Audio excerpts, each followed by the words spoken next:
안녕하세요.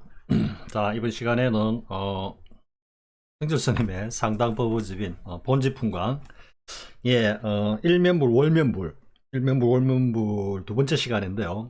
아직 본지풍광 내용은 아니고요.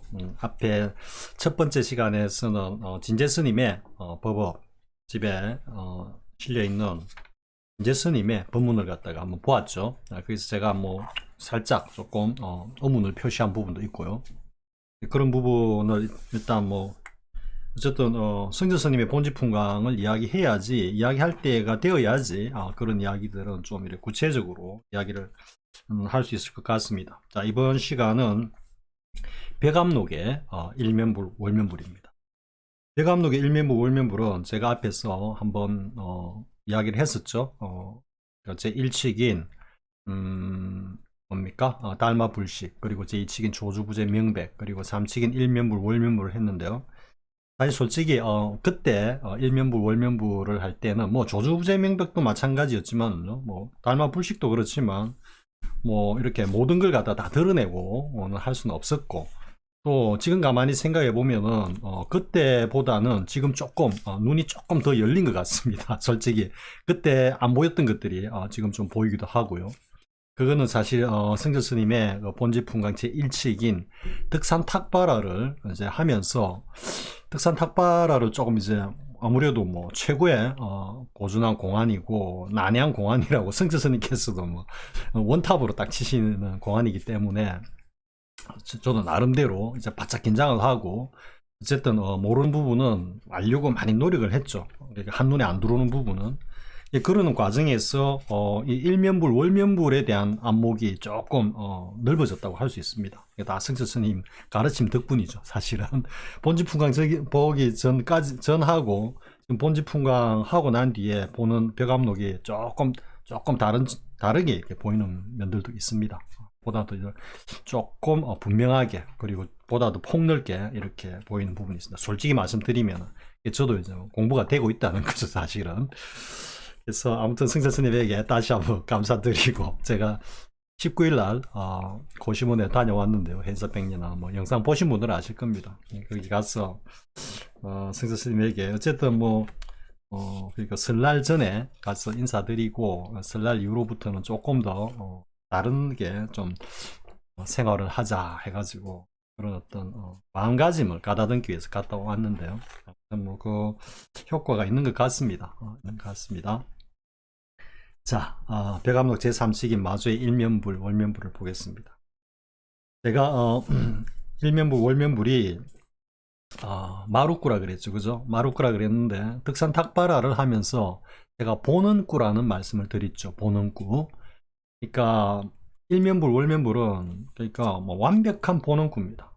완벽한 보는꾸입니다. 전체로서 원흉한, 그러니까 최초구, 향상구, 마루구, 그리고 보는구, 우리가 전체로서 원흉한, 득산탁발화도 당연히 일면불 월면불과 같은 맥락에 있는 공안입니다. 그러니까 두 공안이 매우 어렵죠. 어려운 거는 뭐 어쩔 수 없습니다. 그 내용이 그렇기 때문에.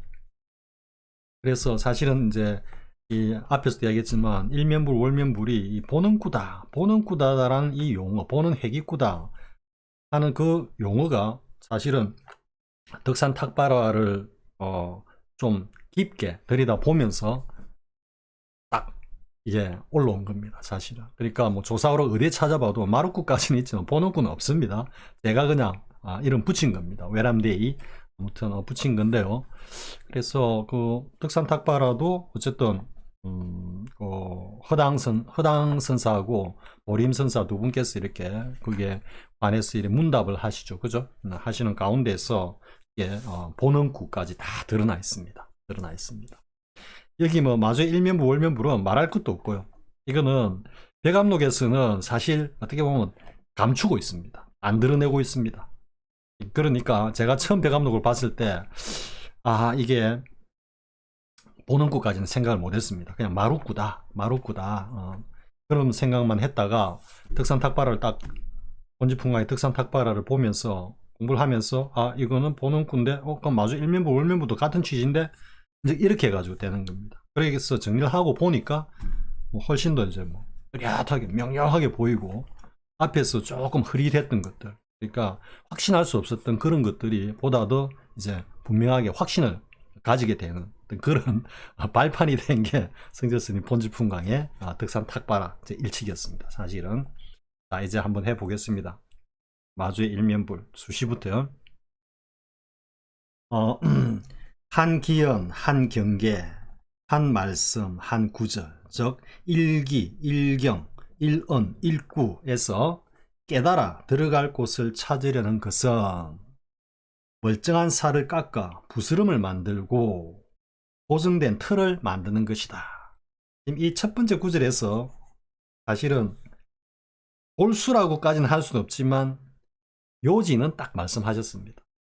그러니까 이 일면불, 월면불의 어떤 취, 정수, 골수를 일면불, 월면불이라는 이 은구를 가지고 또 일면불이라고 하는 그 부처님의 영원한 어떤 수명, 월면불이라고 하는 하루살이 부처님의 수명 등등을 가지고 제가 앞 영상에서 이야기했듯이 그런 어떤 은구나 용어, 개념 이런 것들을 가지고 아르마리를 통해 가지고 어떻게 이 요체를 갖다가 한번 뚫어볼까라고 하는 거는 멀쩡한 살을 깎아 부스럼을 만들고 정말 표현 완벽하게 한 겁니다. 이게 멀쩡한 살을 깎아 부스럼을 만들고 우리가 흔히 쉽게 쓰는 표현입니다. 성가에서. 그런데 이 일면불, 월면불과 관련해서는 정말로 적확하게 표현한 겁니다.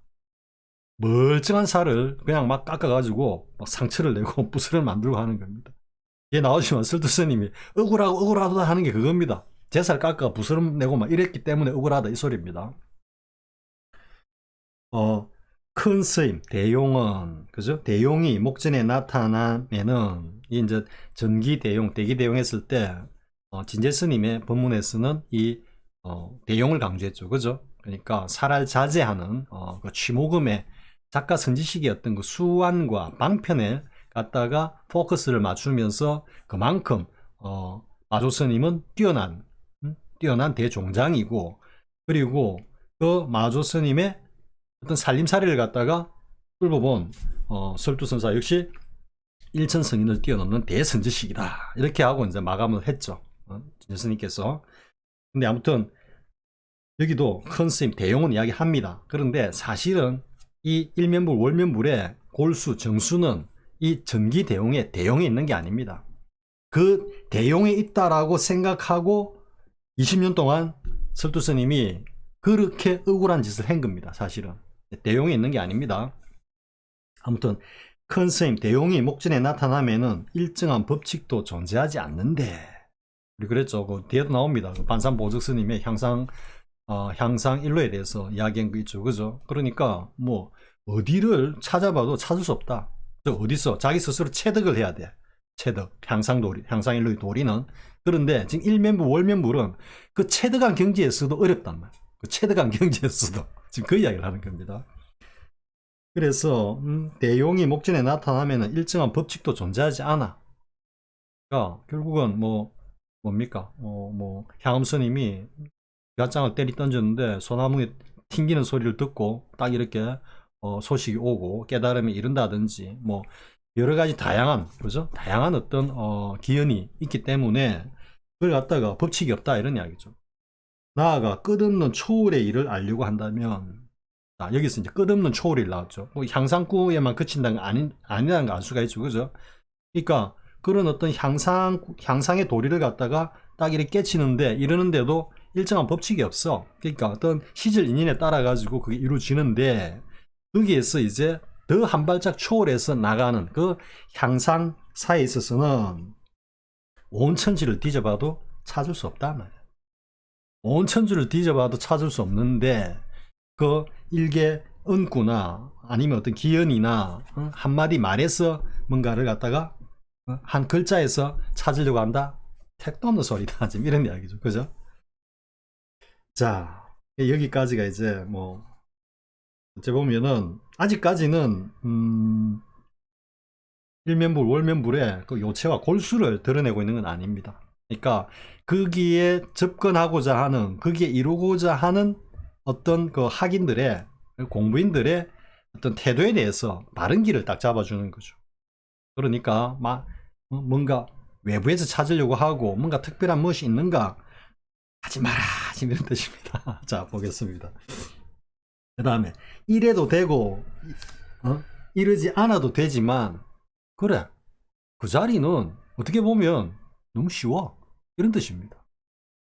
그 자리는 너무 쉬워. 근데 이는 지나치게 자잘한 것이다 라는 의미는 제 지금 해석으로는 이렇게 해가지고 그냥 단순하게 가면은 일면불 월면불의 그 본래의 깊은 취인은 모른단 말이야. 모른단 말이야. 그러니까 어떻게 생각할까요? 그러니까 이렇게 생각할 수 있습니다. 자, 비행기를 타고 부산에서 서울을 가. 부산에서 서울까지 비행기를 타고 가는 사람하고 부산에서 서울까지 막 걸어가는 사람은 그러다 치더라도 자전거를 타고 가. 자전거를 타고 가는데 이 두 사람이 결국은 서울에 도착을 하지만 이 두 사람의 살림살이는 다르다, 이런 말. 무슨 말 이해가 되겠습니까? 부산서 비행기를 타고 서울에 간 사람과 부산서 서울까지 막 걸어간 사람 아니면 자전거를 타고 간 사람하고 두 사람의 살림살이는 다르다, 이 이야기입니다. 예.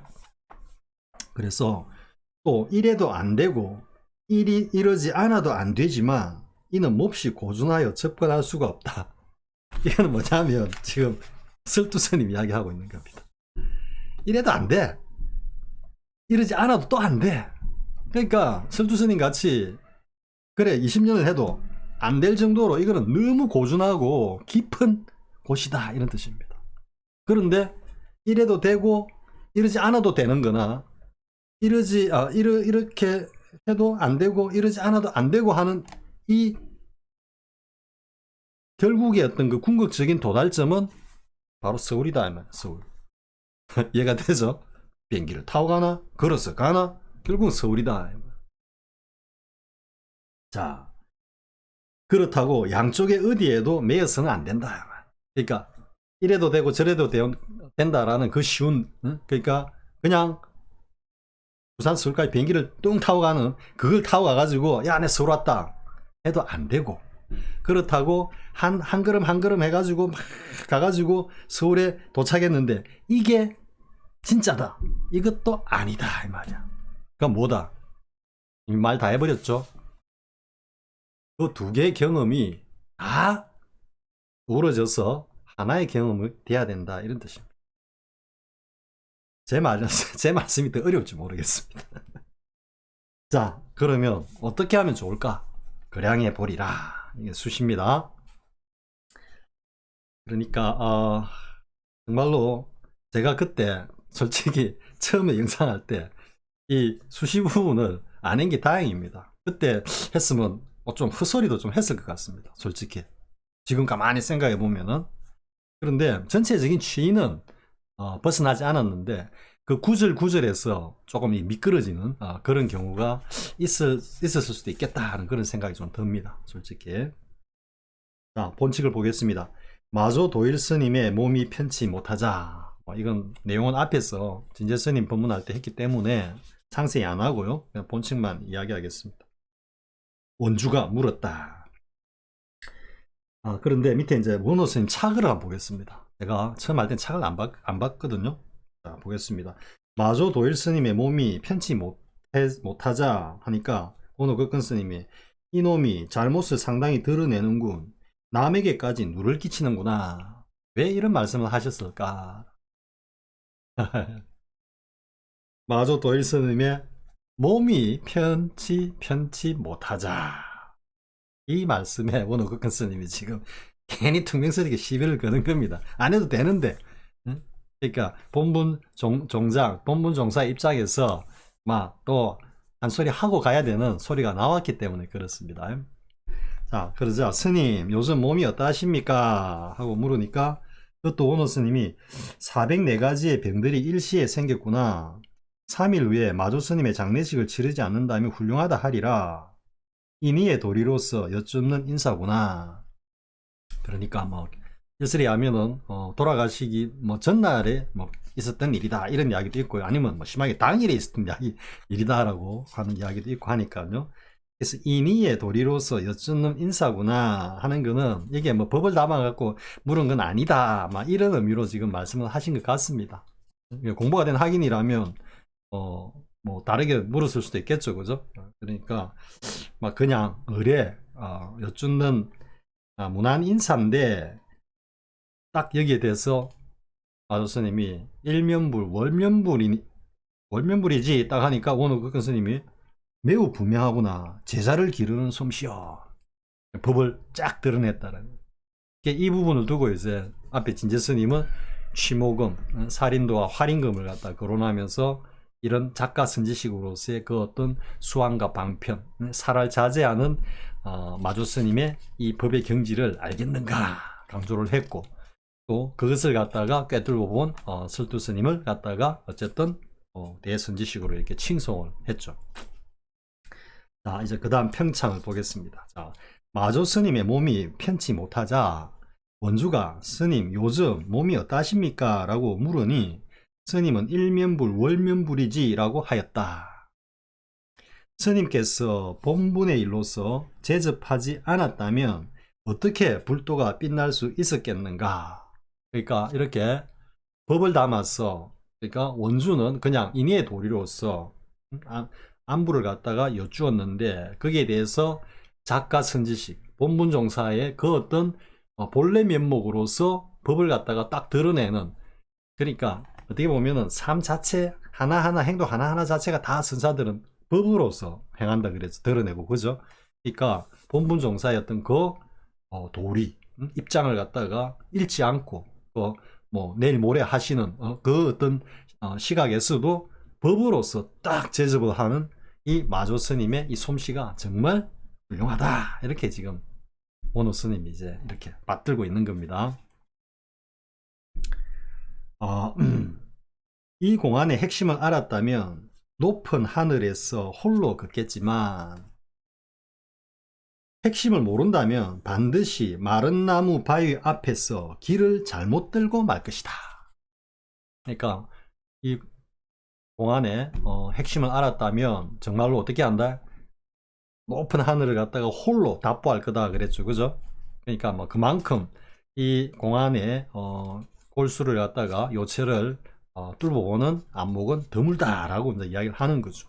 대종장 이 어떤 반열이라야 그걸 들여다볼 수 있다, 이런 말씀인데, 그런데 핵심을 모른다면 반드시 마른 나무 바위 앞에서 길을 들고 말 것이다. 그러면 마른 나무 바위입니까?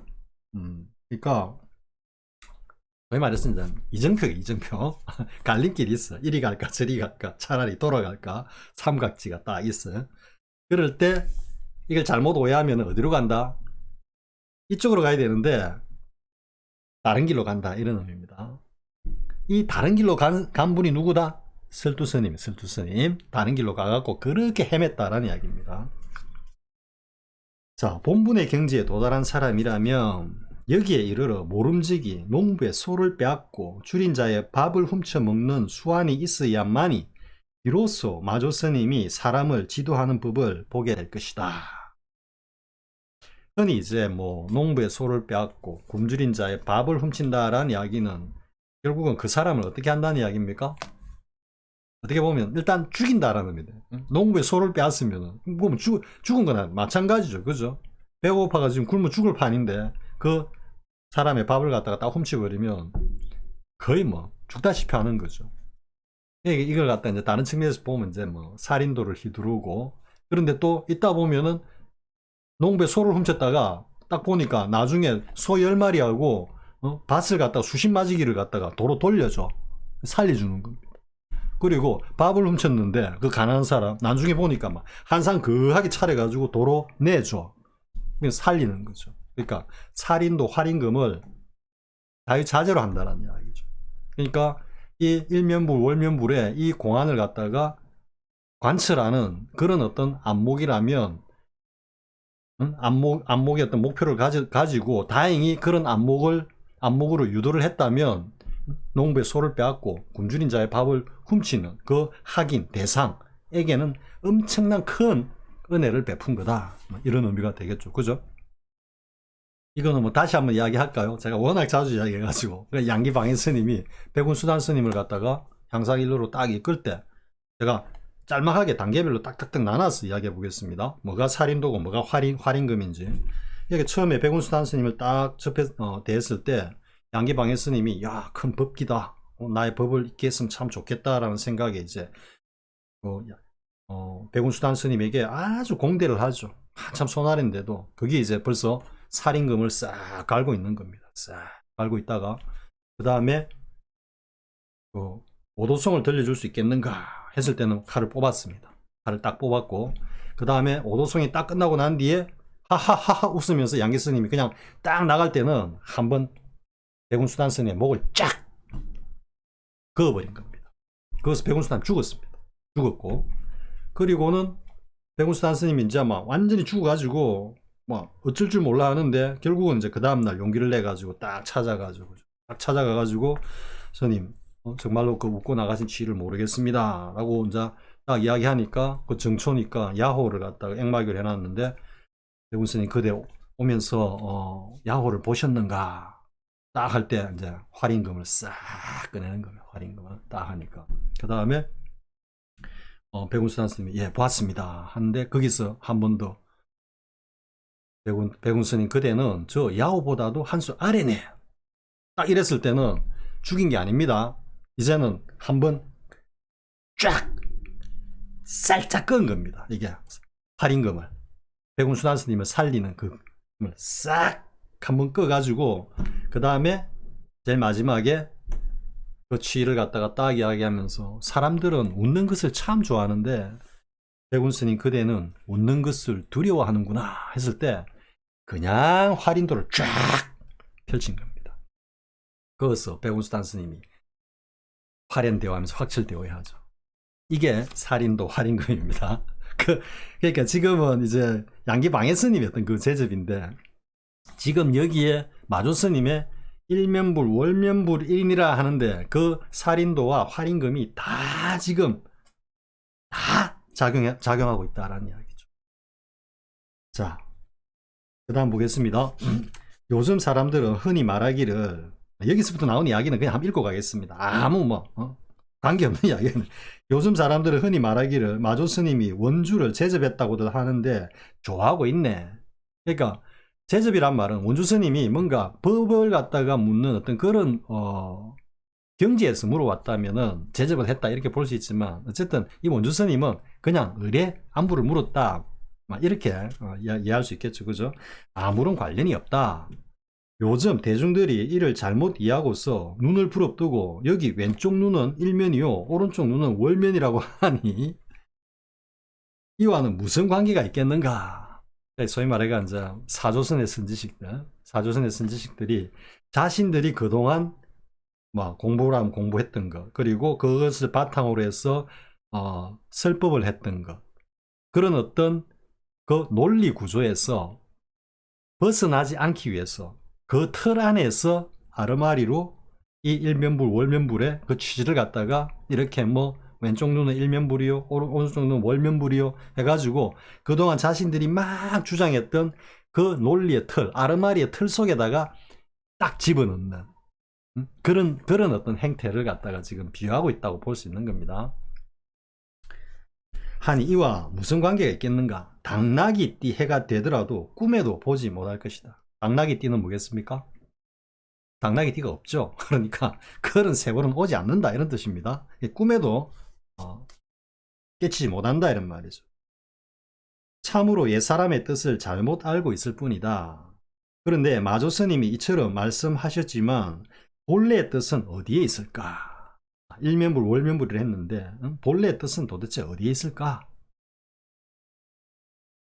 어떤 사람은 평위산 뱃속을 편안케 하는 가루약을 한 잔 달여오너라 라는 뜻이라고 말하지만 무슨 근거가 있겠는가?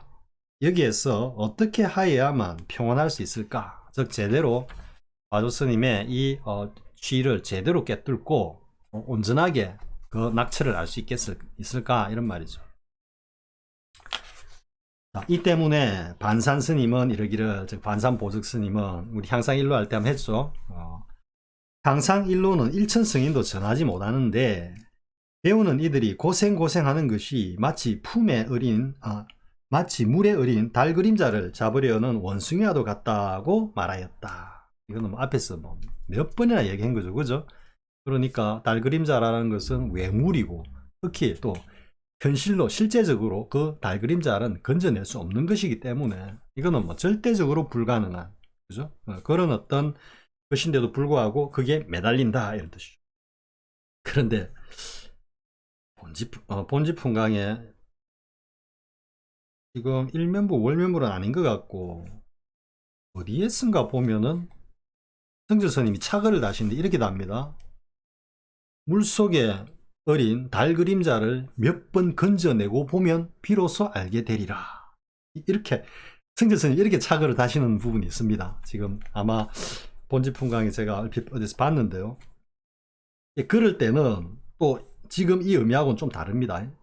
다릅니다. 그러니까 성주 스님께서 그만큼 자유자재하시다는 이야기죠. 어떤 응구의 틀에 고정적인 의미에 매이지 않고 그것을 가지고 다시 자신의 법을 갖다가 대래 드러내는 그런 어떤 말씀까지도 하고 계시다라는 게, 기회가 되면 아마 제가 지금 영운도화인가 위산스님의 제자인 그 영운스님이 복숭아꽃을 보고 깨쳤다.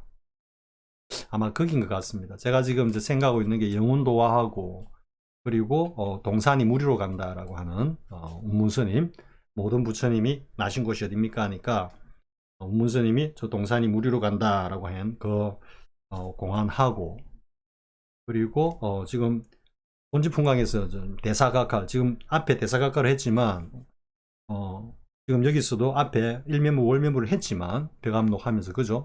했지만 제가 지금 다시 하듯이 조주의 대사각칼도 본지풍강에서 한번 보자, 그런 취지의 지금 영운도화는 한번 보려고 하는 의도가 좀 있습니다. 왜냐하면 현사스님이 그 영운스님에 대놓고 그래 뭐 지당하긴 지당한데 노영이 확철하지는 않다라고 한 그 말이 거기서 나왔거든요. 그리고 하여튼 그런 어떤 의미가 있습니다. 좀 보면은 그거 하고, 그 다음에 동산이 무리로 간다라는 것은 뭐 향상구로서 워낙 중요한 의미 있는 어떤 그런 공안이기 때문에 그렇고, 대사각화를 말할 것도 없죠. 이게 뭐 기본 중에 기본이거든요. 그래서 이 대사각화를 과연 어떻게 승재 스님께서 말씀하고 계신지, 제가 전에 대사각화를 하면서 진재 스님도 대사각화에 대해서는 뭐 말씀을 하신 걸 내가 못 봤다 했는데, 그거는 어쨌든 이 법어집을 통해서 그런데요. 우연히 인터넷에 그 해운정사에서 나온 본문에 대사각화를 말씀하시는 부분이 있더라고요. 그게 어떤 내용이냐면, 그쪽에 만공스님으로부터 인가를 받은 또 해암스님이란 분이 계십니다. 그러니까 우리 저 해인사 원당함에 계시는 해암스님이 아니고요. 그 해암스님하고 이제 법거량을 한 이야기를 하더라고요. 그러니까 해암스님에게 조주의 대사각칼에 대해서 저 크게 죽었다 깨어나는 사람, 크게 죽었다가 깨어나는 도리는 뭐냐고 이러니까 해암스님께서 죽기는 왜 죽어? 뭐 이렇게 답했다고 하면서 뭐 거기에 대해 가지고 막 법거량 한 이야기를 막 하시더라고요. 그래서 가능하면은 그렇게 좀 큰 스님의 윗대 선대 스님의 허물이 될 것 같은 그런 이야기들은 이게 밖으로 안 나오는 게 좋지 않나, 그래 생각이 합니다, 저는. 그러니까 무슨 말이냐면 딱 마주쳐 가지고 법거량을 할 때는 정말 스승과 제자도 없이 날카롭게 성기를 주고받으면서 정말로 막 그냥 전장터에서 절대 무림의 절대 고수들이 그 합을 겨루듯이 하는 거는 당연하다고 생각하는데요. 근데 그런 이야기들이 일방적으로 뭔가 한쪽으로 추가 이렇게 기울어지는 그런 이야기들이 흘러나오는 거는 바람직하지 않다. 바람직하지 않다라는 거. 뭐 이야기가 또 딴 데로 샜습니다. 아무튼 지금 뭐 영 딴 데로 샜는데 일단 정리를 하면 어쨌든 본지풍강에서 다시 한번 그런 내용을 보겠다라는 이야기고, 다시 돌아오면은 성자스님께서 그 물속에 비친 딸을 서너 번 건져내고 보면 그 뜻을 알리라, 뭐 이렇게도 말씀하신 적이 있다라는 겁니다. 자, 다시 보겠습니다. 때문에 반산스님은 이러기를 향상일로는 일천승인도 전하지 못하는데 배우는 이들이 고생하는 것이 마치 물에 어린 달 그림자를 잡으려는 원숭이와도 같다고 말하였다. 이랬대요. 자, 이 일면불, 월면불이란 몹시 알아차리기 어렵다. 몹시 알아차리기 어렵다. 원호 스님도 뭐 딱 바로 하죠. 원호 스님은 뭐 몰랐냐? 아니요, 당연히 알고 있죠. 그래서 당연히 아니까 지금 거량을 하시는 거니까. 설두 스님도 여기에 이르러서는 송을 붙이기 어려웠으나 확철하게 알았기 때문에 평상시에 수행력을 발휘하여 그것을 해석했다. 이랬더니 일면불, 월면불의 취지를 설두 중현스님께서 확철되어 향상구, 마루구의 도리까지 알았기 때문에 이 일면불, 월면불의 치유와 그 요체를 갖다가 깨뜨릴 수 있었다. 이런 이야기죠. 여러 사람들은 설두 스님의 뜻을 알고자 하는가? 아래 글을 보아라. 송열 이제 딱 나오죠. 이거 뭐 설두 스님이 송하는 거죠. 일면불, 월면불이여. 자, 여기에 대놓고 원호 극근 한번 쭉 읽고 다음에 내려가면서 송을 한번 읽고 내려가면서 하나씩 원호 스님의 차글을 보겠습니다. 일면불, 월면불이여. 오제 사망은 무슨 물건인고? 20년 동안 괴로움을 겪으면서 그대를 위하여 푸른 용이 사는 동굴을 몇 번이나 내려갔던고. 억울하도다. 뭐라고 말할 수가 없구나. 억울해서. 눈 밝은 납승이여 가베이 굴지 말라. 뭐 그동안 공부했던 거 가지고 쉽게 생각하고 이렇거니 저렇거니 하다 보면 20년 동안, 즉 장관 세월 동안 정말로 땅을 파서 하늘을 찾으려 했던 나의 전철을 다시 밟을 수 있다. 이렇게 설두 스님이 박 경고를 하는 겁니다. 다시 보겠습니다.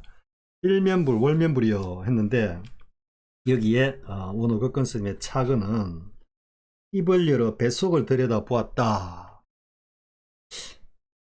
마치 양쪽에서 거울이 서로 마주 비춤에 그 가운데 어떤 형상도 없는 것 같구나.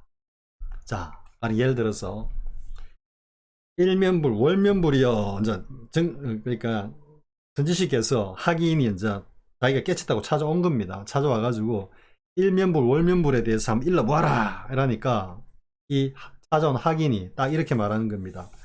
양쪽에서 기운이 서로 거울이 서로 마주 비침에 그 가운데 어떤 형상도 없는 것 같구나. 오늘 극근 스님의 차글을 딱 내놓는. 이래 되면은 그 점검하는 선지식도 일단은 딱 헷갈리거든요. 그런데 이 점검하는 선지식조차도 지금 원호 극근 스님의 이 차그의 경지를 모를 수가 있거든. 그러면은 자신도 모른다라고 할 수는 없기 때문에 옳고 옳다 뭐 이렇게 들어갈 수가 있는 거예요. 그러면 이제 정말로 사조선의 선지식들이 그냥 막 와우걸걸하고 이제 막 참고를 하는 거죠. 참고를. 이게 대종고 스님이 딱 보니까 지금과 마찬가지로 그때도 사조선 선지식 행세하는 사람들이 넘쳐났을 겁니다. 넘쳐났을. 왜? 그 도인으로서 구루병 그거는 정말로 못 고치거든요. 구루병. 즉 선지식으로서 남을 거느리고 자기 말 한마디에 전부 다 집중을 하고 한마디 던지면은 그게 무슨 막 금과 옥조가 돼가지고 받들고 하는 그 놀이가 정말 신나거든. 그거는 뭐 진짜 뭐 황제 놀이나 마찬가지니까. 어떻게 보면은. 그런 구루병을 못 떨친다고. 그러니까 조금 속된 말로 이런 도판에서 구르다 보면은 자기도 그냥 선지식 행세를 하고 싶은 거지. 그러니까 조금만 지견이 나면은 알았다 이래가지고. 그런데 뭐 해보니까 아니거든. 깜깜하거든. 그럼 어떻게 해야 돼? 이제는 뭐 내가 선지식이네, 딱 도인입네 하고 일단은 이제 공표를 했기 때문에 계속 그 거짓말을 이어가야 되니까 이제 대감록에서 원호 극근 스님의 차거 중에서 막 딱 괜찮은 거 딱 정리해가지고 누가 물으면 이제 그걸 갖다가 툭툭 던지는 거지. 그 대종고 스님이 딱 보고 있어요. 이거는 뭐 마구니들 소굴이라. 마구니들 아무리 원호 스님이 자기 스승이라도 원호가 자기 스승이 그냥 대마구니야. 대마구니. 그게 뭐 벼감독 때문에. 그러니까 뭐 싸그리 모아가지고 다 불살라 버렸지. 그러니까 두 노장에 원호 스님이나 대스님이 한 행동은 정반대지만 그 어떤 골수의 치의는 뭐다? 한 방향이다. 똑같다면 왜? 그는 불도를 위한 거고, 불법을 위한 거고, 그리고 눈 밝은 정안들을 갖다가 배출하기 위한 어떤 노심초사의 어떤 그런 행동이었죠. 근데 괴는 전혀 달리하고 있잖아. 원호 스님은 막 이게 하나하나 따라가지고 막 고구정령 차그를 갖다가 달았는데 제자인 대종고 스님은 뭐 이런 마구니 책이 다 있어, 마구니가 다 있어 하고 책이 갖다 불살라 버렸어요. 제가 왜 이런 이야기를 하냐면 일면불 월면불이야 해놓고 입을 열어 뱃속을 들여다보았더니 뭡니까? 골수를 봤다 이 말이죠. 그럼 골수가 뭐냐? 투명한 양겨울이 서로를 비추며 가운데가 아무것도 비치지 않는 그 형상과 같다. 이미 다 드러내 버렸습니다. 아는 사람 입장에는 구업도 이런 구업이 없어. 진짜입니다. 그러니까 아무튼 마치 양쪽에서 거울이 서로 마주 비춤에 그 가운데 어떤 형상도 없는 것 같구나. 이 자리를 일면불 월면불이 이야기하고 있는 겁니다. 그러니까 진제스님의 법문도 이 자리를 드러내는 법문이라야 그게 요체를 갖다가 뚫어봤다라고 할 수 있는 겁니다. 마조스님의 이 취모금에 있는 게 아닙니다. 이 지금 일면불 월면불의 그 요체와 골수는 바로 여기에 있습니다. 양거울이 서로 비춤에, 서로 투명하게 비춤에 그 가운데 아무런 형상이 없는 것과 같다. 이 양쪽 비추는 거울은 뭐냐? 그래 놓고 이제 오제 사망은 무슨 물건인고 이랬죠. 그래 또 봅시다. 대단하군. 그를 속이지 말아라. 귀하기도 하고 천하기도 하구나. 오제 사망이 귀하기도 하고 천하기도 하다. 그럼 문득 제 영상을 다 보신 분들이라면 문득 뭐 떠오르는 거 없습니까? 귀하기도 하고 천하기도 하다. 본지풍광, 덕산탁발화, 수시, 수시가 아니고 수시 끝나고 바로 이제 승재스님이 허당선사의 문답을 딱 소개를 하죠. 첫 구절이 마루구를 모른다는 게 무슨 뜻입니까? 허당선사 뭐랍니까? 귀하게 사서 천하게 파느니라 딱 했죠. 여기서도 오제사망이 귀하기도 하고 천하기도 하구나. 같은 맥락입니다. 거의 같은 맥락입니다. 합동으로 딱 맞아 떨어지는 건 아니지만 어쨌든 딱 하면 그 중앙의 중심은 딱 서로 배꼽을 딱 마주하는 그런 응구입니다. 표현도 뭐 귀하다 천하다 이래 돼 있으니까 그죠? 그리고 20년 지금 여기도 원호 극근 스님이 딱 차글을 달았죠. 그 다음에 20년 동안 괴로움을 겪으면서 본래 그대 스스로 번뇌 불에 떨어진 것이지 산성과는 상관없다. 설투스님 보고 오는 스님이 네가 착각해가지고 지금 그 고생한 거지 내하고 아무 상관없어. 나는 이미 알고 있었으니까 뭐 약간 놀리는 듯한 그죠? 설투스님이 그 잘못 알아가지고 고생한 거지. 어떻게 보면 그것도 몰라? 뭐 이런 뉘앙스도 있고요. 그러니까 이제 벙어리가 쓰디쓴 왜를 먹는구나. 그러니까 뭐 저도 이 고사를 정확하게 내용은 모르는데 막 되게 쓰다 소리를 해야 되는데 벙어리 되니까 말도 못한다 이 말이죠. 그러니까 아마 말도 못하겠다 하니까 이제 억울하도다 이래 되는 거죠. 왜 말을 해보면 다 파해버리는 거니까.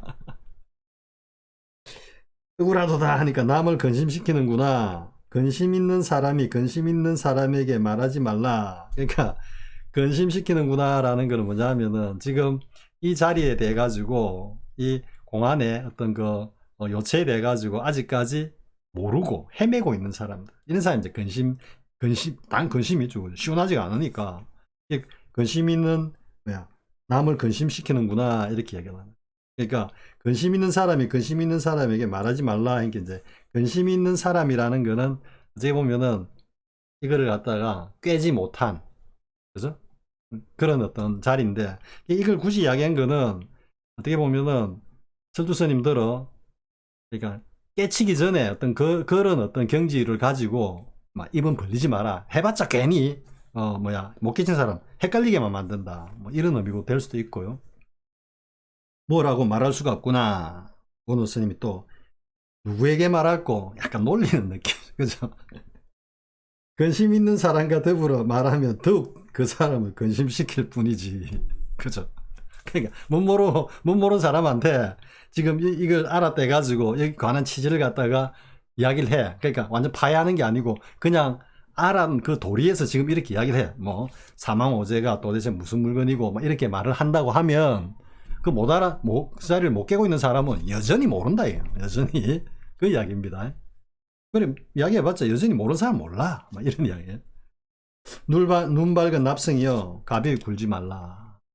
당연하죠, 그죠? 눈 밝은 납승이여 가비에 굴지 말라 하니까 더더욱 신중해야 한다. 원호 스님이 쯧쯧 삼천리 밖으로 쫓아버리라 했는데 뭐 왜 삼천리 밖으로 쫓아버리라 했는지는 잘 모르겠습니다.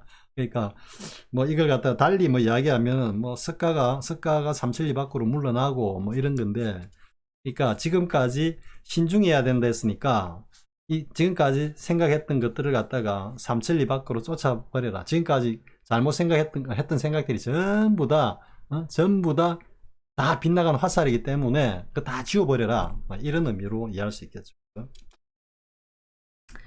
자, 여기 이제 평창을 합니다. 신종이 제위에 있을 때 이 노래가 나라를 풍자한 것이라 하여 대장경에 입장시키는 것을 허락하지 않았다. 뭐 때문에 오제 사망은 이 무슨 물건인가 하니까 마치 황제를 갖다가 놀리는 것 같거든. 그죠? 그러니까 그만큼 이 현실의 어떤 가치에 이렇게 목매달고 있는 사람들은 뭐 어쩔 수 없이 이게 마음이 가슴이 좁아질 수밖에 없는 겁니다.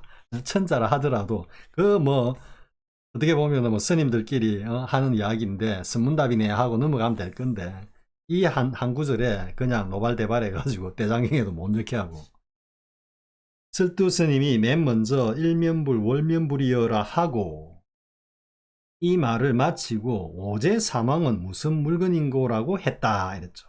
진제 스님도 설두 스님이 오제 사망이라고 말하시는 것을 보니 설두는 일천 승인의 이 말을 뛰어넘어 대선지식이다 이렇게 평가를 했죠. 그죠? 물론 이 오제 사망이 키워드이기는 합니다. 키워드.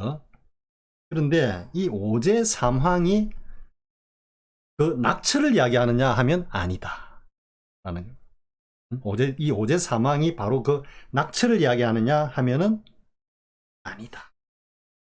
낙처는 어디다? 일면불 월면불이 했을 때 제일 먼저 원호 극근 스님이 차거를 한 이 자리단 말이야. 입을 열어 뱃속을 들여다보았다. 마치 양쪽에서 거울이 서로 비추어 그 가운데 어떤 형상도 없는 것 같구나. 이게 일면불 월면불의 낙처. 다만 오제 사망은 그 낙처를 갖다가 드러내고 그 낙처로 이끄는 치모금이다. 치모금. 살을 자제하는 살인도이자 활인 겁니다. 이 오제 사망이. 그러니까 진제스님께서 수시에서 치모금 살할 자제를 이야기하고 그 다음에 제일 마지막 맺는 말씀에서 오제 사망을 이야기하고 또 뭐다? 설두스님을 갖다가 대선지식이라고 딱 마감하는 거는 일맥상통은 한다. 그런데 일면부 월면불의 요체는 이 오제 사망이라는 치모금에 있는 게 아니고 첫 번째 원호 극근 스님의 차그에 있다. 차그에. 자, 보겠습니다. 자, 다시 설두 스님이 맨 먼저 일면불 월면불이여라고 하고 이 말을 마치고 오제 사망은 무슨 물건인고 라고 했다. 말해보라. 그 뜻이 무엇인가를. 조금 전 말을 마치고 뒤이어 그것에 주석을 붙였다. 그러니까 오제 사망은 무슨 물건인고 라고 해놓고 그 다음에 뭐라고 했지? 주석을 붙일 주석이 어디 있지? 그러니까 일면불 월면불이여 라고 해놓고 거기에다가 주석을 붙인 게 오제 사망은 무슨 물건인고 이렇게 했다라는 이야기거든요. 그러니까 뭐 이야기 안 하랍니다. 앞에서 좀 이야기 한 것 같기도 하고 또 중언부언하는 것 같아가지고 그러므로 양산 스님이 이르기를 사해에 전 바다를 말하죠. 그죠? 사해에 낚시를 들이우는 것도 사나운 용을 낚으려 함이다 라고 하였으니 이 한 구절로서 벌써 할 말을 끝마쳤다고 하겠다 이래 되는 거죠. 사해에 낚시를 들이오면 용을 갖다가 낚기 위함이다 라고 양산 스님이 하신 말씀인데, 이 말씀이 이미 할 말을 끝마쳤다고 하겠다. 뭐에 대해서? 오제 사망은 무슨 물건인고 라고 하는 이 말에 대해서 양산 스님이 하신 이 말씀, 사해에 낚시를 들이우는 것은 용을 낚기 위한 것이다 이런 이야기죠. 사실 어떻게 보면 오제 사망은 흔히 그런 표현을 쓰죠. 선사들이 4개의 모서리 중에 하나의 모서리를 살짝 들어서 보여준 형국이다 할 수 있습니다. 오제 사망이 전체를 꽁꽁 감추고 있는데 살짝 들어가지고 오제 사망 한 모서리를 살짝 보여준 겁니다. 양산 스님의 말씀은 그 덮고 있던 천을 갖다가 조금 더 벗긴 겁니다. 오제 사망이 살짝 벗긴 거라면 이 양산 스님의 이 응구는 조금 더 벗겨가지고 그 한 모서리를 보다 더 분명하게 보여준 겁니다. 자, 뒤에 설두 스님은 자신이 평상시에 마음쓰고 참고했던 바를 노래하였다. 20년 동안 괴로움을 겪으면서 그대를 위하여 푸른 용이 사는 동굴을 몇 차례나 갔던가. 그러니까 오제 사망은 하나의 어떤 그 취모금으로서의 작용을 드러내기도 하면서 그 자리를 서로 비추고 있는 그런 어떤 형국도 됩니다. 그래서 어쨌든 키포인트는 오제 사망이고, 요체는 앞에서 이야기한 그 텅 빈 아무것도 없는 허상, 그 자리다라는. 자, 20년 동안 설두 스님이 노래한 걸 이야기합니다. 20년 동안 괴로움을 겪으면서 그대를 위하여 푸른 용이 사는 동굴을 몇 차례나 갔던가. 즉 뭡니까? 용을 잡으러 갔다, 여의주를 갔다가 어쨌든 얻으러 갔다 이런 의미가 되겠죠. 그죠? 근데 여기서 이제 이 용이 무엇을 의미하는지를 잘 알아야 됩니다. 근데 별로 어렵지 않습니다. 흔히 뭐 선사들 말씀에 뭐 왕 나오는 이야기고, 우리 진재스님 첫 번째 오도송 참고하기 바랍니다. 이야기 안 합니다. 진재스님의 첫 번째 오도송을 딱 올리면 이 뭐 용이 뭘 이야기하는지 충분히 알 수 있습니다. 그래, 그렇게 했던 20년 동안 괴로움을 겪으면서 그들을 위하여 푸른 용이 사는 동굴을 몇 차례나 갔던가 라는 것은 도대체 무엇인가? 무슨 뜻인가? 사람이 푸른 용이 사는 동굴 속으로 들어가 여의주를 얻으려는 것과 매우 같다고 하겠다. 근데 이게 다 부질없는 짓이었다, 지금 이런 이야기입니다. 겨우 오제 사망은 이 무슨 물건인고 라고 말할 정도밖에 못 되네. 그러니까 여기서 이제 원호 극근 스님이, 제가 앞 영상에서 이 부분을 잠깐 언급을 했었죠. 그죠? 겨우 오제 사망은 이 무슨 물건인고 라고 말할 정도밖에 못 되네. 어떤 의미겠습니까? 오제 사망이라고 하는 거는 틀리지 않았다. 기묘한 걸 이야기는 했는데, 그것보다는 이 일면불 월면불의 그 낙처 골수를 갖다가 이야기를 해야지 왜 오제 사망만 이야기하고 있냐 이 뜻입니다. 말해보라. 다시, 겨우 오제 사망은 이 무슨 물건인고 라고 말할 정도밖에 못 되네. 설두스님 보고 원우스님이 말해보라. 설두스님이 말한 핵심은 어디에 있는가를 모름지기 스스로 뒤로 물러나 보아야만 비로소 그의 핵심을 알 수 있을 것이다. 여기서 모름지기 스스로 뒤로 물러나 보아야만, 모름지기 스스로 뒤로 물러나 보아야만 그 핵심을 알 수 있을 것이다. 물러나야 된대. 그런데 여기서 바로 이제 부시자하고 법원스님 이야기가 이어지는데요. 모름지기 스스로 뒤로 물러나 보아야, 이 물러난 이 자리가 어느 자리다? 원호 스님이 첫 번째 차거한 그 자리입니다. 그래야만 알 수 있을 것이다 했는데, 이 뒤에 부시자 이야기가 나오죠. 즉 용을 만나면 용이 금시로로 말주면 어떻게 할 거냐 하니까 두 손을 가슴에 얹고 세 걸음 뒤로 물러나겠습니다 하니까 한국 스님이 옳고 옳다. 어쨌든 그렇게 되죠, 그죠? 그런데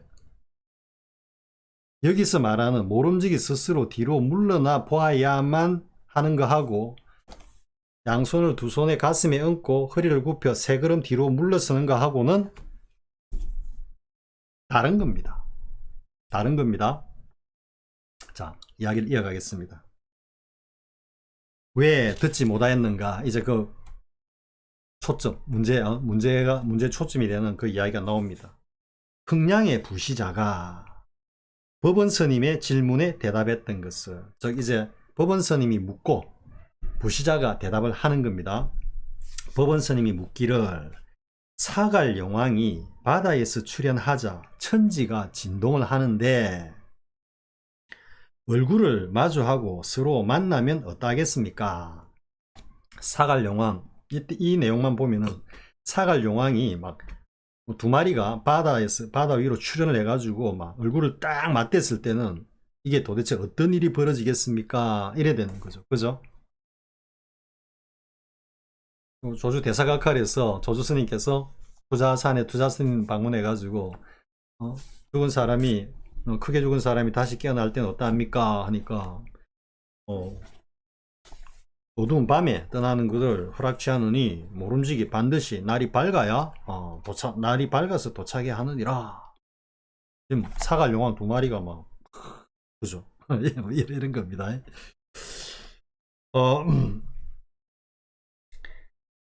다시 해볼까요? 말해보라. 설두스님이 말한 핵심은 어디에 있는가를 모름지기 스스로 뒤로 물러나 보아야만 비로소 그의 핵심을 알 수 있을 것이다. 왜 듣지 못하였는가? 흥량의 부시자가 법원 스님의 질문에 대답한 것을 법원 스님이 묻기를 사갈 용왕이 바다에서 출현하자 천지가 진동하는데 얼굴을 마주하고 서로 만나면 어떻게 하겠습니까? 하니 부시자가 금시조 왕이 하늘에 있는데 어느 누가 거기에 머리를 내밀 수 있겠는가? 라고 했다. 법원 스님이 사갈 용왕이 막 얼굴을 내밀려 하는데 어떡하겠냐 하니까 위에 금시조가 하늘에 떠 있는데 뭐 어디다 지금 얼굴을 내민단 말인가 하고 이제 부시자가 딱 받았죠. 그런데 법원 스님 다시 말이죠. 갑자기 나오면 어떡합니까? 있는 줄 모르고 툭 튀 나오면 어떡하냐 이런 말이 되겠죠. 그죠? 매가 비둘기를 낚아채듯 하겠지만 금시조가 용을 갖다 비둘기 낚아채듯 그냥 팍 매가 낚아채겠지만 그대는 믿지 않을 것이다. 죽음에 직면했어야 비로소 진실을 알게 된다. 이것도 키워드입니다. 죽음에 직면했어야 비로소 진실을 알게 된다. 죽어봐야 안다. 쉬운 말로 죽어봐야 안다. 이런 의미입니다. 근데 지금 죽었다가 아니고 죽음에 직면했어야 비로소 진실을 알게 된다. 어떻게 보면 지금의 마조스님의 그 어떤 경구 입장. 그러니까 당장 오늘 내일 아니면은 뭐 굉장히 몸이 아파서 지금 그러니까 뭐 더 이상 오래 못 산다든지 하는 어떤 그런 아니면 막 굉장히 어쨌든 몸이 괴로운 상황, 다 죽어가는 그런 상황. 지금 딱 마조스님의 그 입장이 그죠. 그러니까 그런 지경에 딱 차게 되면은 지금 이 사갈용왕과 금시조의 공안을 그제서야 알게 된다. 이런 이야기를 하는 겁니다. 그렇다면 싹 움츠려 두 손을 가슴 위에 얹고 세 걸음 뒤로 물러나겠습니다. 근데 솔직히 저는 이 응구가 여기 외에 다른 어느 공안에서 나오는지는 잘 모르겠습니다. 그만큼 제가 과문합니다. 근데 어쨌든 두 손을 가슴에 얹고 싹 움츠려 가지고 어쨌든 뒤로 물러나겠다라는 의미는 일단 물러난다는 거죠. 그죠? 물러난다는 건데 하기야 뭐 제 개인 블로그의 이름이 타이틀이 5걸음을 물러나 이거든요. 그래서 영어로 5 steps behind라 해가지고 보신 분들은 아마 보신 분들이 있을 겁니다. 제가 막 링크 걸어놓고 거기에다가 또 여기 유튜브 채널 링크 걸어놓고 이렇게 하진 않습니다. 제가 만약에 나중에 정말로 이제 나는 성스스님 법으로 내 여생을 갖다가 어쨌든 가져가야겠다라고 할 때는 그때는 모든 걸 다 총합해가지고 뭐 뜻있는 분들과 같이 이렇게 공부를 하게 될지는 모르겠습니다만은 지금 현재로는 뭐 그냥 구석구석에 그냥 이렇게 심어 놓고 뭐 다녀가시는 분들 다 다른 분들이 다녀가시고 그렇게 합니다. 근데 지금 제 블로그 타이틀 이야기했죠, 그죠? Five Steps Behind, 다섯 걸음을 물러나. 그래서 제가 본래 이제 불명은 따로 있습니다. 백년하면서 3000배 하고 받은 불명 따로 있고요. 근데 이제 제가 이제 제 스스로 하는 앞에, 그러니까 뭐 스님들 같은 법호죠, 법호, 거창하게. 근데 법호는 아니고, 아니면 제 앞에 붙이는, 불명 앞에 붙이는 뭐 자포라고 하면은 내가 다섯 걸음을 물러나기 때문에 물러날 태자에 다섯 오자입니다. 그래서 퇴오입니다. 퇴오. 그래서 본래 퇴오 선언, 카페 이름은 퇴오 선언이라고 일단 해놨습니다. 지금 참고로 하시고요. 그래서 어쨌든 여기서는 물러난다 했는데, 앞에서 제가 말씀드렸지만 여기에 원호 스님이 한 모름지기 스스로 뒤로 물러나 보아야만 비로소 그의 핵심을 알 수 있을 것이다 했을 때, 여기서 스스로 뒤로 물러나 보아야 하는 거하고, 여기 법원 스님이 두 손을 가슴에 얹고 사꿈치린 채 세 걸음 뒤로 물러나겠습니다 하고 한 뒤로 물러나는 전혀 다른 물러나입니다. 똑같은 물러나 아닙니다. 그러니까 이제 부시자가 이렇게 답을 하는 겁니다. 법원 스님이 이렇게 답을 하니까 여기다가 이렇게 말을 갖다가 합니다. 수미산 아래에 검은 거북이 자꾸만 이마에 점 찍히기를 또 기다리네. 근데 이건 이제 고사를 모르면 이해하기가 좀 쉽지 않죠. 제가 여기에 대해서는 앞에 첫 영상에서는 좀 자세하게 이야기를 했었죠. 그때는 제가 수미산이라고 했는지 모르겠지만, 뭐 우리 같은 뭐 정월 대보름날 이런 날, 그러니까 수미산을 향해서 막 이제 수미산에서 막 이렇게 막 세차게 막 흘러내리는 그 폭포수 아래 금잉어들이 있는데, 그러니까 이제 금잉어, 사실은 이제 보면은 물고기들 중에 최고로 치는 게 이제 비늘이 있는 거예요. 그러니까 보면 잉어 비늘 있잖아요. 그 용비늘하고 이렇게 매칭이 되니까. 그러니까 정월 대보름 달이 확 밝을 때는 이제 금잉어들이 이제 그 폭포수를 마치 연어가 이제 그 폭포를 거슬러가 상류로 올라가듯이 알을 놓으려고 하듯이 그걸 팍 거슬러 갖고 막 쫙 올라가 가지고 그 폭포를 뚫고 하늘로 쫙 올라가면은 용이 돼 가지고 승천을 하는데, 그러니까 이건 뭐 등용이라고 해요. 우리 등용문 이런 게 있죠, 그죠? 등용, 용이 돼서 하늘로 둥 떠 올라가는데, 그거를 갖다가 차고 못 올라간 잉어들은 전부 다 어떻게 떨어져 가지고 바위에다가 빵 쳐박히죠. 그때 전부 다 이게 시퍼런 멍자국이 되는, 멍자국. 그걸 갖다가 지금 여기서 검은 점이라 했습니까? 자꾸 검은 거북이 자꾸만 이마에 점 찍히기를 또 기다리네. 이런. 이때 거북이라고 나와 있네요. 그러니까 금잉어가, 그렇나? 금잉어가 날아가 떨어지는데 밑에 거북이하고 같이 거북이가 생기는 건가? 그건 아니겠죠, 그죠? 뭐 제가 지금 잉어라고 잘못 알은 것 같네요. 아무튼 여기는 거북이라고 지금 나와 있네요. 그러니까 그 거북이 같으면 그 폭포를 갖다가 이렇게 뚫고 올라가면은 한 단계 더 성천을 내가 올라가는데, 거기에서 못 올라가고 떨어지면은 이마에 검은 점이 딱 멍이 든다는 이야기죠. 이게 뭐다? 떨어질 낙자에 점찍을 빵 해가지고 낙빵이거든. 차고 올라가 용이 되는 건 등용. 옛날에 등용문 학원이라고 서울 용산 어디에 있었습니다. 저도 옛날에 대입종합반에서 강의도 하고 이랬기 때문에 그 기억은 있네요. 그러다 보니까 올라가면 등용인데 떨어지면 이제 낙방이죠. 그러니까 지금 부시자의 말은 어떤 의미입니까? 두 손을 가슴에 얹고 싹움치레 세 걸음 물어나겠습니다 하는 거는 떨어졌다는 소리. 떨어졌다. 또 한 번 더 그 기어 올라가려고 지금 준비하네. 그러니까 차고 못 올라갔다는 이야기죠. 정답이 아니다라는 이야기죠, 지금. 그죠? 그래서 제가 이제 굉장히 의문을 갖는 거는, 진재 스님께서 그 첫 번째 오도성을 냈을 때 그 주장자가 금빛 용어로 변해가지고 온갖 조화를 천변만화 하는구나, 부리는구나 이랬을 때, 한국 스님이 그러면 그 용이 금시조를 만났을 때는 어떻게 할 거냐. 지금 딱 이 공안 그대로거든요.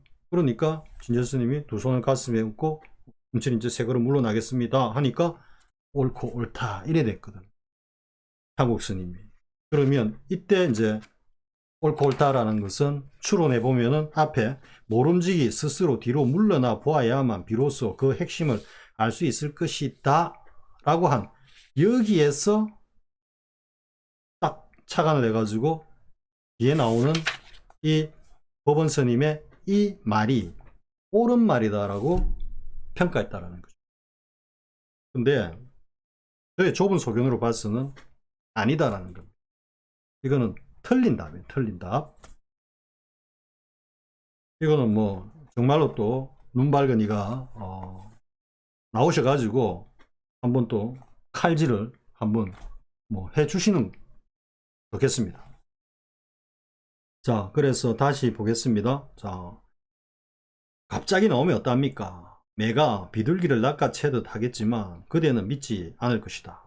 죽음에 직면했어야 비로소 진실을 알게 된다. 그렇다면 싹 움츠려 두 손을 가슴 위에 얹고 세 걸음 뒤로 물러나겠습니다. 그러니까 부샤가 수미산 아래 검은 거북이 자꾸만 이마에 점 찍히기를 또 기다리네. 계속해서 똑같은 우매한 짓을 갖다 반복한다. 우매한 답이다. 모르는 소리 계속한다. 이런 이야기입니다. 자, 이상과 같은 배경에서 오제 사망도 무슨 물건인고라고 한 것이다. 이상과 같은 상황에서. 그러니까 오제 사망, 달리 제가 굽을 좀 짓자면 오제 사망 그게 뭐 그래 대단한 거라고 내가 그게 꼽혀가지고 20년 동안 이 고생을 했냐 이야기입니다. 아니 그 오제 사망 그게 뭔데 이미 내가 다 알고 있는 거고 이런 뜻입니다. 오제 사망 내 다 알고 있는 거고 내 이미 다 갖고 있는 거고 한데 그걸 갖다가 뭐 대단한 건 줄 알고 그러니까 뭔가 따로 있는 줄 알고 20년 동안 그 창룡구를 갖다가 들락날락 했다라는. 그러니까 제자리 거리에서 고추 먹고 맨맨맨맨맨맨맨맨 돌았다 이야기입니다. 그러니까 이제 앞에 수시로 한번 가보겠습니다. 다시 제일 앞에 한기연 한경계 한말씀 한구절에서 깨달아 들어갈 곳을 찾으려는 것은 멀쩡한 살을 깎아 부스럼을 만들고 고정된 틀을 만드는 것이다. 딱 이야기입니다. 이야기. 설두스님의 그 어떤 20년 동안의 신고를 지금 이렇게 이야기하고 있는 겁니다. 큰 스님이 목전에 나타나면은 일정한 법칙도 존재하지 않는데 나아가 끝없는 초월의 일을 알려고 한다면 온 천지를 뒤져봐도 찾을 수 없다. 창룡굴에 뭐 100번이 아니라 1000번을 갔다 와봐. 찾을 수 있는가? 이런 이야기입니다. 그런데 놀랍게도 뜻하지 않게도 일면불 월면불이여 하는 이 첫 구절에 송에 딱 붙인 원호 극근 스님의 차그에서 다 드러내고 있는, 다 드러내고 있는. 그러니까 입회감독 위험한 책이에요. 자, 이상과 같은 배경에서 오제 사망도 무슨 물건인고라고 한 것이다. 그러니까 이게는 지금 오제 사망은 중첩되어 있습니다. 의미도 중첩되어 있고 이 전체 공안에서의 어떤 역할도 중첩되어 있고 좀 이렇습니다. 많은 이들이 슬두 스님의 뜻을 알아차리지 못하고 다만 나라를 풍자했다고 하니 이렇게 이해한다면 이는 정견일 뿐이다. 아르말일 뿐이다. 이는 선월 스님의 제공자행이란 시에서 이루고 있다. 제공자행, 공자랍시고 그 귀족 집안의 자제들, 아들들. 우리 요즘 보면 뭐 국회의원 아들이라고 뭐 좀 방귀 끼는 사람의 자제라고 그보다 더 큰 방귀 붕붕 끼고 다니는 애들 있죠. 자, 보겠습니다. 제공자행 시입니다. 화려한 비단 옷에 손에는 매를 들고, 이 매가 어떻게 보면 이게 부와 권력의 상징이었죠. 그죠? 사냥을 한다라는 건 어마어마한 특권인 겁니다. 사실은. 다음에 한가로이 걷는 모습이 퍽이나 우쭐거린다. 우쭐우쭐하고 다닌다는 거. 농사의 어려움은 전혀 모르니 했는데, 그러니까 이게 참 풀어서 설명을 하면 참 멋진 비유입니다. 이게. 그래서 설명을 하자면 정말 멋진 비유거든요. 화려한 비단옷에서는 손에 매를 들고 한가로이 걷는 모습이 퍽이나 우쭐거린다. 이게 지금 오제 사망을 비유한 건데 오제 사망은 황제인데 그죠? 이 귀족 집안의 자제들 있잖아요. 그러니까 오제 사망이라 해도 되고 그냥 귀족 집안의 자제들이라 해도 상관없습니다. 그런데 어쨌든 이 두 구절에서 지금 표현하고 있는 이 우쭐거리는 이 모습, 그리고 세 번째, 농사의 어려움은 전혀 모르니 오제 사망이 이 무슨 물건인고. 농사의 어려움이 뭐냐? 농사의 어려움. 그러니까 농사의 어려움을 전혀 모르니 하는 게 이 오제 사망에 꼽혀가지고 농사의 어려움을 전혀 몰랐다 이런 이야기입니다. 뭐야 설두스님. 그러면 농사가 뭐냐 농사가. 아무튼 뭐 이 정도 하겠습니다. 또 여기서 막 또 이야기하면 또 고업이 될 것 같고요. 설두스님은 말하였다. 억울하다. 뭐라고 말할 수가 없구나. 말 못하지 뭐. 지금 이건 입을 뗄 수가 없는 자리인데 뭐. 눈 밝은 납승이여 가벼이 굴지 말라. 많은 이들이 푸른 용이 사는 동굴 속에서 살림살이를 한다. 딱 이게 지금 그래도 한마디 하는 겁니다. 지금 설두스님이 억울해가지고 많은 이들이 푸른 용이 사는 동굴 속에서 살림살이를 한다. 나도 그랬고 그러니까 일면부 월면불이 도대체 이게 어디가 낙천지 모른다 이런 이야기입니다. 그런데 알고 보니까 뭐 그렇게 뭐 난해하고 어렵고 그런 거 아니더라 이런 이야기입니다. 설령 정수리에 안목을 갖추고 팔꿈치 뒤에 부적을 갖춘 눈 밝은 납승이 온천하를 비춰보아도 이런 표현이 그 본지풍강에도 또 한번 나오더라고요. 그러니까 설령 정수리에 안목을 갖추고 해안이죠, 그죠? 그리고 팔꿈치에 부적인데 이건 도가의 호신부 뭐 이래 되는데요. 그러니까 정수리 이렇게 제가 이야기하겠습니다. 이게 뭐냐면 이건 뭐 이야기가 될 것 같습니다. 정수리 해안을 갖췄다라는 이야기는 그 청정법신의 체를 갖다가 완벽하게 요달한 경지를 말하고요. 이게 뭐야? 팔꿈치 뒤에 부적 호신불은 이게 향상구의 도리를 체득한 그 경지를 말하는 겁니다. 자, 다시 보겠습니다. 설령 정수리 안목을 갖추고 팔꿈치 뒤에 부적을 갖춘 눈 밝은 납승이 온천하를 비춰보아도 뭐 설두스님 자신을 이야기하는 설두스님 자신의 경지에 이런 어떤 그런 여기에 이르러서는 결코 가벼이 굴지 말라. 모름지기 이는 신중하여야 한다. 뭐 말을 못 붙이는 겁니다. 지금 설두스님도 이껏 하는 이야기가 오제 사망은 도대체 무슨 물건인고 라고 했고 그리고 많은 이들이 푸른 용이 사는 동굴 속에서 살림살이를 한다. 이까지가 참 친절하게 이야기를 한 겁니다. 친절하게. 그런데 정작 요체 골수는 전혀 다른 데 있다. 전혀 다른 데 있다. 그거는 말을 못하는 겁니다. 지금 설두스님이. 근데 오은호 스님이 슬쩍 내비친 겁니다. 슬쩍. 그러니까 어쨌든 제가 뭐 지금까지 하면서 좁은 소견을 가지고 나름대로 뭐 이렇게 이야기를 해보았지만 아무튼 뭐 우리가 제초구 그리고 향상구, 마루구, 뭐 보능구 이런 다 이야기를 했죠, 그죠? 때문에 지금 일면부 월면불은 마루구면서 궁극에서는 보능구다 이래 됩니다. 보능구. 이렇게 이제 탁산 탁바라도 그래서 마루구란 용어가 처음 나오지만 탁산 탁바라도 마루구이면서 보능구다. 보능구.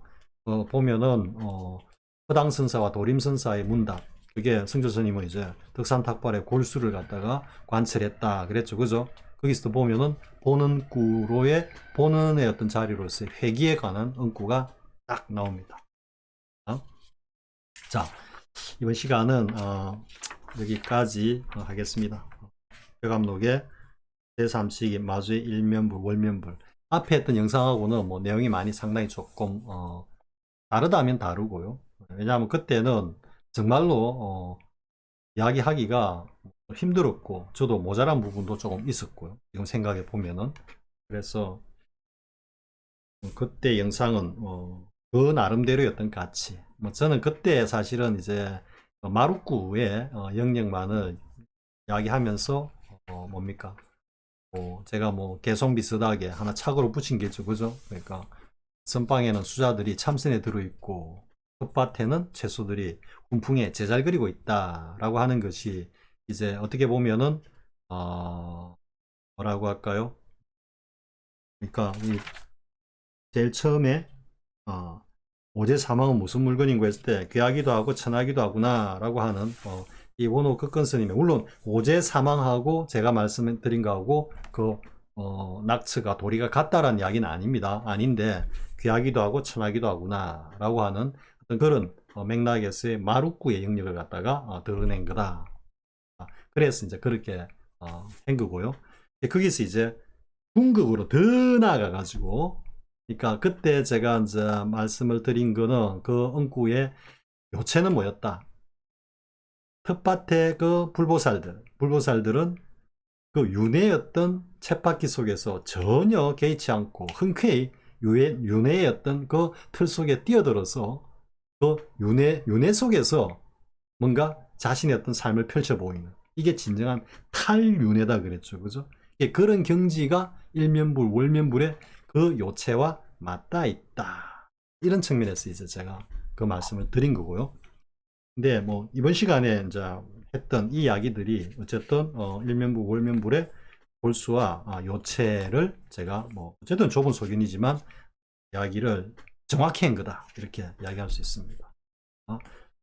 일단 그렇게 하시고 이제 다음 시간에는 승철 스님의 본지풍광에서 말씀하고 계시는 일면불, 월면불의 그 낙처와 볼수, 도리에 대해서 한번 알아보기로 하겠습니다. 자, 수고하셨습니다. 다음 시간에 뵙겠습니다.